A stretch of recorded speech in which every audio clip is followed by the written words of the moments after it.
Hello everyone, আমার চ্যানেলে আপনাদের সবাইকে স্বাগত। গত ভিডিওতে আমরা বৃদ্ধি ও বিকাশের মৌলিক ধারণাগুলো নিয়ে আলোচনা করেছিলাম। আমরা দেখেছিলাম বিকাশ একটি সারা জীবনব্যাপী প্রক্রিয়া। এই বিকাশের ধারাকে ব্যাখ্যা করতে গিয়ে মনোবিজ্ঞানের ইতিহাসে অনেকগুলি গুরুত্বপূর্ণ তত্ত্ব উঠে এসেছে।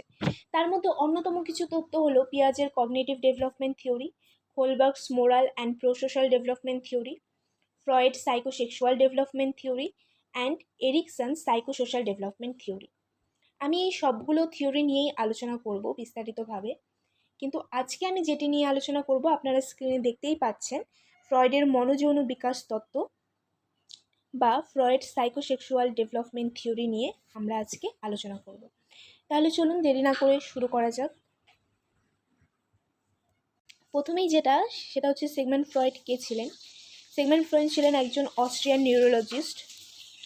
তিনি সাইকোঅ্যানালিসিসের জনক হিসেবে পরিচিত। তিনি প্রথম জোরালোভাবে বলেছিলেন যে শৈশবের অভিজ্ঞতা কী করে ব্যক্তিত্ব গঠন করে। একটা শিশুর ব্যক্তিত্ব গঠনের ক্ষেত্রে শৈশবের অভিজ্ঞতা অত্যন্ত গুরুত্বপূর্ণ। ফ্রয়েডের মতে মানুষের ব্যক্তিত্বের বিকাশ জন্ম থেকে প্রাপ্তবয়স্ক হওয়া পর্যন্ত 5টি নির্দিষ্ট স্তরের মধ্য দিয়ে ঘটে। এই তত্ত্বটি মনোযৌন বলা হয় কারণ তিনি মনে করেন প্রতিটি শিশুর যৌন শক্তি বা লিবিডো শরীরের ভিন্ন ভিন্ন সংবেদনশীল অংশে কেন্দ্রীভূত হয়। যে লিবিডোটা কি? লিবিডো হচ্ছে এক ধরনের মানসিক শক্তি যা আনন্দ, সুখ, অন্বেষণের মূল চালিকা শক্তি। আমরা জানি যে লিবিডো হচ্ছে যৌন আকাঙ্ক্ষা, কিন্তু ফ্রয়েডের মধ্যে লিবিডো যৌন আকাঙ্ক্ষা ছিল না। তিনি মনে করতেন যে এটা হচ্ছে জীবন শক্তি বা ড্রাইভিং ফোর্স, যা আমাদের জীবনব্যাপী প্রতিটি কাজের পেছনে কি করে? প্রেরণা যোগায়। প্রত্যেকটা কাজের পেছনে প্রেরণা যোগায়। এটি কেবল যৌন ইচ্ছা নয়, বরং বেঁচে থাকার ও সৃজনশীল কাজের প্রেরণা যোগায়। সেটা হচ্ছে আমাদের লিবিডো। তাহলে ফ্রয়েড কিছু ইউরোজেনাস জোনের কথা মেনশন করেছে।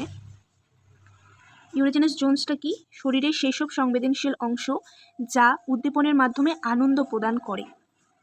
এবং সেগুলি কি কি? প্রথমত হচ্ছে মুখ, বায়ু এবং জননেন্দ্রিয় বা জেনিটালস।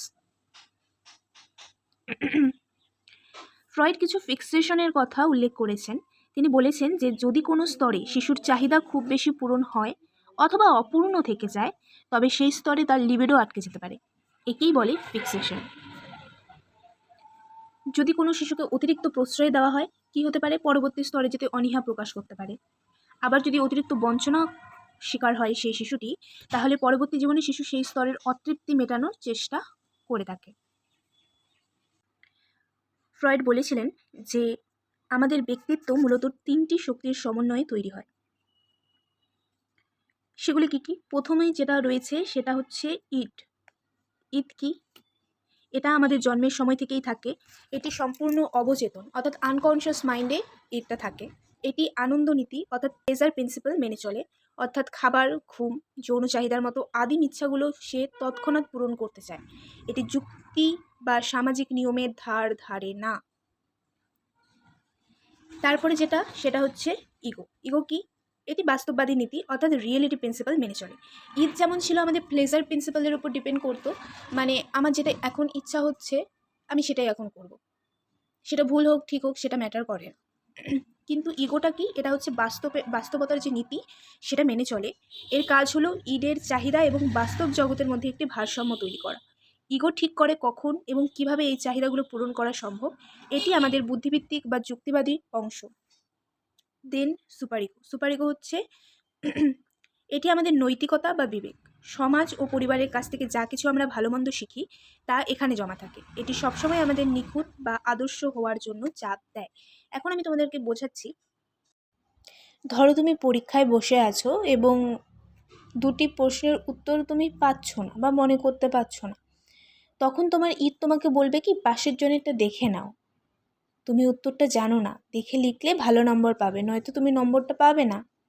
ঈদটা কি করে? তৎক্ষণিক যে সাফল্য বা চাহিদা সেটার উপর নজর দেয়।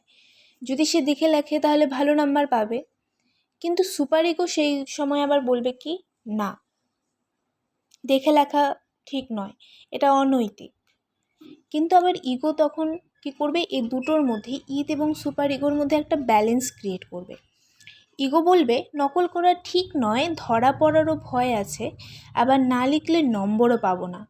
তখন সে কী করবে, একটা ব্যালেন্স করবে, ঠিক আছে যতটুকু পারি লিখব, বাকিটা মনে করার চেষ্টা করব। ইগো কী করে, বাস্তবতাকে বিচার করে নিরাপদ ও যৌক্তিক পথ বেছে নেয়। ফ্রয়েড আমাদের মনের 3টি লেভেলের কথা বলেছে। কি কি সেগুলো? প্রথম হচ্ছে চেতন মন অর্থাৎ কনশাস মাইন্ড। সেটা কি? সেটা হচ্ছে এই দেখো, সমুদ্রে বরফের যে অংশটা রয়েছে, সবার উপরে যে অংশটা আমরা দেখতে পাচ্ছি, সেটা হচ্ছে আমাদের কনশাস মাইন্ড। সেটা কি করে, এই যে ধরো ফর সাপোজ তোমরা আমার কথা শুনতে পারছো, স্ক্রিনে কি লেখা আছে সেগুলো দেখতে পাচ্ছ, বা তুমি কিছু অনুভব করছো, চিন্তা করছো, সেগুলো সবটাই হচ্ছে কনশাস মাইন্ড। এবং তারপরে হচ্ছে সাবকনশাস মাইন্ড অর্থাৎ কি, প্রাকচেতন মন। এটি কি দেখো, এই জলের স্তরের সামান্য একটু নিচে যে অংশটা দেখা যাচ্ছে, যেটা আমরা কি চাইলেই দেখতে পারবো, সেটা হচ্ছে আমাদের সাবকনশাস মাইন্ড। যেমন ধরো একটা এক্সাম্পল দিয়ে বোঝাই, তোমার বাড়ির ফোন নম্বর বা তুমি কাল রাতে কী দিয়ে খেয়েছো, তোমাকে কেউ হঠাৎ করে জিজ্ঞেস করলে তুমি বলতে পারলে না, ভুলে গেছো, কিন্তু একটু পরে দেখবে তোমার ঠিক মনে পড়ে যাবে। তো সেটা কি থাকে, আমাদের সাবকনশিয়াস মাইন্ডে থাকে, তুমি চাইলেই মনে করতে পারো, সেটা হচ্ছে সাবকনশিয়াস। এবার হচ্ছে অবচেতন মন। এটা কি? এটা হচ্ছে আমাদের মনের সব থেকে বড় একটা অংশ। এটা জলের সব থেকে নিচে, এই দেখো বিশাল অংশটা, সেটাই হচ্ছে এই অবচেতন মনের অংশ। অবচেতন মনে কি থাকে, আমাদের মনের ভিতরে গোপন ভয়, শৈশবে চাপা পড়া কিছু স্মৃতি, তীব্র ইচ্ছা বা ট্রমা এই স্তরের মধ্যেই জমা থাকে। আমরা জানিও না যে আমাদের যে আচরণগুলো আছে, বিভিন্ন আচরণ, সেগুলি এই আনকনশিয়াস মাইন্ড দ্বারা পরিচালিত হয়ে থাকে। আই হোপ আপনারা বুঝতে পেরেছেন। নেক্সট ভিডিওতে আমরা স্তরগুলো নিয়ে আলোচনা করব।